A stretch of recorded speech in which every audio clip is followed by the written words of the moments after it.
Hello friends, welcome to easy English with PSV. आज के इस वीडियो में हम बात करने वाले हैं how to fill OMR. You must know, आपको अच्छे से पता है कि अब की बार टर्म 1 का एग्जामिनेशन ओएमआर सीट पे होना है और उस ओएमआर सीट को कैसे फिल करना है सीबीएसई की तरफ से गाइडलाइंस आई हुई हैं जो 9 पॉइंट्स में है। स्टूडेंट्स के लिए केवल 7 इंपॉर्टेंट है। इस वीडियो में मैं आपको बताने वाला हूँ कि आपको क्या करना है और क्या नहीं करना है। इस वीडियो में आपके सारे डाउट्स क्लियर हो जाएंगे। आप यहाँ देख सकते हैं कि ये सर्कुलर आया हुआ है। सब्जेक्ट है demystifying OMR to be used in term 1 examination regarding. Demystifying का मतलब होता है क्लेरिफाई करना, क्लियर कर देना कि कैसे फिल करना है, क्या होगा, क्या प्रोसेस है, सारी चीज़ें। ये सीबीएसई की तरफ से आया हुआ है। तो आइए देखते हैं। First one, OMR is demystified by providing following information. पहली चीज़, a sample copy of OMR is enclosed with this letter. End में मैं आपको दिखाने वाला हूँ वो सैम्पल ओएमआर सीट जो एनक्लोज्ड है इस लेटर के साथ। Details of the candidate will be pre filled in the OMR. अब यहाँ पे खास बात यह है कि आपके ओएमआर में मैक्सिमम चीज़ें प्री फिल्ड होंगी, चाहे वो आपका रोल नंबर हो, आपका नाम हो, फादर्स नेम हो, या सेंटर कोड हो, सेंटर का नेम हो, वो सारी चीज़ें, यहाँ तक कि सब्जेक्ट कोड, ये सारी चीज़ें प्री फिल्ड होंगी। Candidate has to write a question paper code in the upper right corner. Upper right corner में आपको मिलेगा क्वेश्चन पेपर कोड या बुकलेट कोड के नाम से जिसको जानते हैं, वो आपको क्वेश्चन पेपर में मिलेगा, उसको आपको फिल करना होगा। Will be written on the question paper, जो क्वेश्चन पेपर पे लिखा होगा।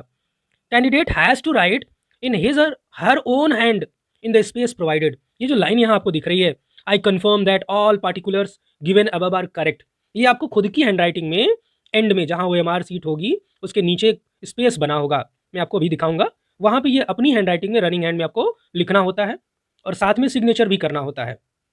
ओनली ब्लू और ब्लैक बॉल पॉइंट पेन, जिसको डॉट पेन के नाम से भी हम जानते हैं, चाहे ब्लू चलेगी या फिर black, is to be use for filling desired information and for giving responses.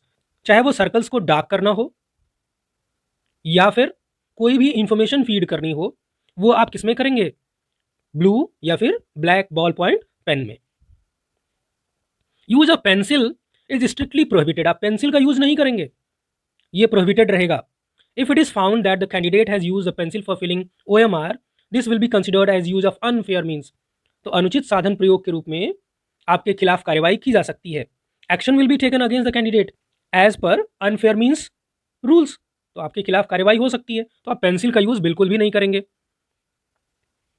Now seventh one and the last one for students, following are important features of the OMR. क्या क्या चीज़ें आपको ओएमआर में मिलने वाली हैं यहाँ पे मेंशन है। आपको 60 स्पेसेस मिलेंगे, क्वेश्चन नंबर 1 2 3 4, और सबके साथ आपको कॉलम्स मिलेंगे, 5 सर्कल्स मिलेंगे और एक स्क्वायर बॉक्स मिलेगा। स्क्वायर बॉक्स के ऊपर स्टार बना होगा और लास्ट वाला जो सर्कल होगा यानी फिफ्थ वाला, उसके ऊपर हैश का साइन बना होगा। Irrespective of total question given in the question papers of any subject, candidates will use maximum circles as per total question given in the question paper. 60 दिए हुए हैं, लेकिन अगर आपको 40 ही अटेम्प्ट करना है या 50 अटेम्प्ट करना है या 45 अटेम्प्ट करना है आपके क्लास और सब्जेक्ट के हिसाब से, तो आप उतना ही अटेम्प्ट करेंगे, उससे ज़्यादा अटेम्प्ट नहीं करेंगे। अगर उससे ज़्यादा अटेम्प्ट आप करते हैं तो उसके बाद वाले क्वेश्चंस को कंसीडर नहीं किया जाएगा, उसको नॉट अटेम्प्टेड में रखा जाएगा। Answers given after the maximum question number will not be evaluated, उसको इवेल्युएट नहीं किया जाएगा। For giving a response 4 circles that is A B C D, आपको 4 सर्कल मिलेंगे ऑप्शंस के साथ, A B C D are given in front of each question in a row. एक साथ लिखे होंगे वो ऐसे, यहाँ 1 हो गया, यहाँ पे ए के लिए एक बॉक्स है, फिर बी के लिए एक बॉक्स है, फिर सी के लिए एक ऐसे सर्कुलर बना हुआ है, डी ऐसे सर्कल में बना हुआ है, और इसके बाद एक स्क्वायर बॉक्स बना हुआ है, और फिर एक और बॉक्स जिसमें 1 लिखा होगा, इसके ऊपर यहाँ पे स्टार बना हुआ है और यहाँ पे हैश बना हुआ है। तो इस तरह से आपको मिलने वाला है। After 4 circles are over, a box is given in the same row, candidate have to write the correct option. ये सबसे ज़्यादा इंपॉर्टेंट होने वाला है आपके लिए, ये जरूर याद रखेंगे आप। 4 सर्कल में जो भी आपका करेक्ट आंसर है, आपको लगा कि क्वेश्चन नंबर 1 का ए करेक्ट आंसर है, ए को आपने अच्छे से डार्क कर लिया, और फिर थोड़ी देर बाद लगा नहीं ये तो नहीं है, मेरा आंसर सही सी है, तो सी वाले को भी डार्क कर लिया। और जब श्योर हो गए आप ये है कि या फिर सी है, उसको आप बगल वाले स्क्वायर बॉक्स में या तो ए या सी लिखेंगे और वही ए या सी फाइनल माना जाएगा। यहाँ पे आपने क्या सर्कल किया है वो फाइनल नहीं माना जाएगा। तो एक तरह से सीबीएसई ने आपको एक चांस दिया है कि आप अपने गलत आंसर को करेक्ट कर सकते हैं। इन केस आपको ये क्वेश्चन अटेम्प्ट नहीं करना है या ये लगा कि ये क्वेश्चन आपने गलत कर दिया, तो आप यहाँ पे जो सर्कल बना हुआ है लास्ट में उसको डार्क कर दीजिए, तो ये क्वेश्चन अनअटेम्प्टेड में चला जाएगा, वो क्वेश्चन आपका काउंट नहीं होगा। After the box again a circle is given ahead of box where in the question number is also written inside the circle. अभी मैंने आपको यही चीज बताई, this circle is to be darkened by the candidate if they have not attempted this question. अगर वो question आपको attempt नहीं करना है तो आप उसको डार्क कर सकते हैं। इसके लिए कई सारे ऑप्शंस हैं आपके पास, आपने ऑलरेडी डार्क किया हुआ है पहले ऑप्शंस को, लेकिन आपको लगा नहीं ये गलत है, तो लास्ट वाले को भी डार्क कर दीजिए। उससे ये होगा कि वो अनअटेम्प्टेड में चला जाएगा। और नहीं तो सीधे सीधे आपको लगता है कि वो क्वेश्चन आपके काम का नहीं है, उसको आप डार्क कर दीजिए, तो वो अनअटेम्प्टेड में काउंट किया जाएगा। ये जरूर ध्यान रखना है आपको, उतने ही क्वेश्चन अटेम्प्ट करने हैं जितना कहा गया है, उससे ज़्यादा अटेम्प्ट नहीं करेंगे, क्योंकि बाद वाला जो होगा, जितना कहा जाएगा उससे बाद वाले जो क्वेश्चन होंगे वो काउंट नहीं किए जाएंगे, इवेल्युएट नहीं होंगे, तो हो सकता है आपका उससे नुकसान हो जाए। तो आप उतने ही अटेम्प्ट करेंगे जितने की क्वेश्चन कहे गए हैं। Candidate are advise that first of all they should mark the response by darkening the circle. CBSE की तरफ से ये कहा गया कि कैंडिडेट्स को क्या करना है, पहले तो ए बी सी या डी जो भी है, ये सर्कल्स जो हैं उनमें से कौन सा आपके लिए आंसर है, आपके हिसाब से कौन सा आंसर है उसको आप डार्क कर लेंगे, और फिर श्योर जब हो जाएंगे तो बगल वाले बॉक्स में वही चीज़ आप लिख देंगे। तो अल्टीमेटली आपको यही बी आंसर या सी आंसर जो भी आपका करेक्ट आंसर है वो इस स्क्वायर बॉक्स में लिखा होना चाहिए। जो स्क्वायर बॉक्स में लिखा हुआ, मान लीजिए आपने यहाँ सर्कल कुछ और किया, आपने सर्कल किया सी को, और आपके हिसाब से आंसर जो है यहाँ पे बी है, और आंसर की में भी बी मिल गया, तो इसको कंसिडर नहीं किया जाएगा, यही कंसिडर करते हुए आपको मार्क्स दे दिए जाएंगे। ये जरूर आपको ध्यान रखना है, यहाँ गलत हो जाए चलेगा, लेकिन यहाँ गलत नहीं होना चाहिए। This is final, box is final, और ये स्मॉल लेटर में ही लिखना है आपको, कैपिटल में नहीं लिखना है, ये भी जरूर ध्यान रखना। Even if a candidate is satisfied with darkening the circle, this response has to be written in the box. अभी मैंने थोड़ी देर पहले आपको बताया कि आप सेटिस्फाइड हैं कि आपने सही डार्क किया है सर्कल को, फिर भी वो ऑप्शन आपको बॉक्स में लिखना ही लिखना है कि आपका ऑप्शन ए है, बी है, सी है या फिर डी है। नहीं लिखेंगे तो उसको फिर नॉट अटेम्प्टेड में कंसीडर किया जाएगा। Reply written in the box will be treated as final, वही आपका फाइनल रिप्लाई माना जाएगा, फाइनल आंसर माना जाएगा।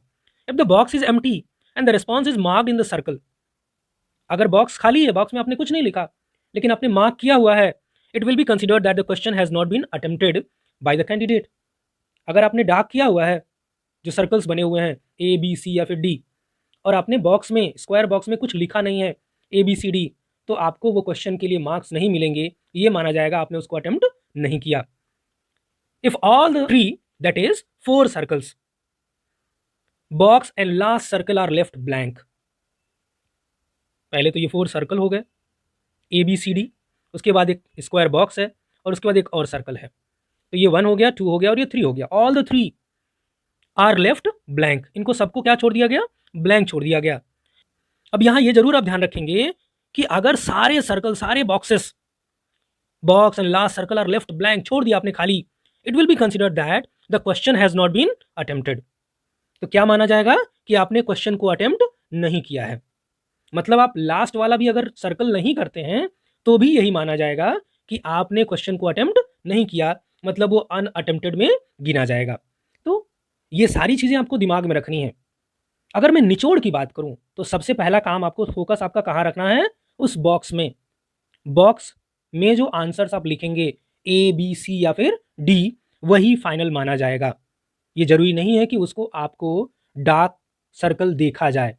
अगर डार्क सर्कल किया है आपने और A B C D box में नहीं लिखा है तो उस पर आपको मार्क्स नहीं मिलेंगे। अब मैं आपको एक दिखा देता हूं सैंपल। ये आपके स्क्रीन पे सीबीएसई का सैंपल ओएमआर है। यहाँ पे आप देख सकते हैं, सबसे पहले यहाँ रोल नंबर ये आपका लिखा हुआ आएगा। ये आपकी ओएमआर जब आएगी स्कूल की तरफ से आपको मिलेगी तो वहाँ पे ये सारी चीज़ें प्रिंटेड होंगी, प्री फिल्ड होंगी। रोल नंबर प्री फिल्ड होगा, अंकों में ये सारी चीज़ें प्री फिल्ड होंगी, डेट वगैरह सारी चीज़ें प्री फिल्ड होंगी। केंद्र का नाम या संख्या, जो सेंटर कोड है, सेंटर नंबर है या सेंटर का नेम है, विषय कोड जो आपका सब्जेक्ट कोड है, जैसे यहाँ पे 301 इंग्लिश कोर है। आपका नाम यहाँ पे हो गया, जो भी आपका नाम है वो प्री फिल्ड होगा, फादर का नेम और साथ में स्कूल कोड और उसका नाम, ये सारी चीज़ें प्री फिल्ड होंगी। करना क्या है आपको, बस एक काम करना है जो आपको खुद करना है। यहाँ ये जो बॉक्स दिख रहा है आपको, इसमें फिल करना है क्वेश्चन पेपर कोड।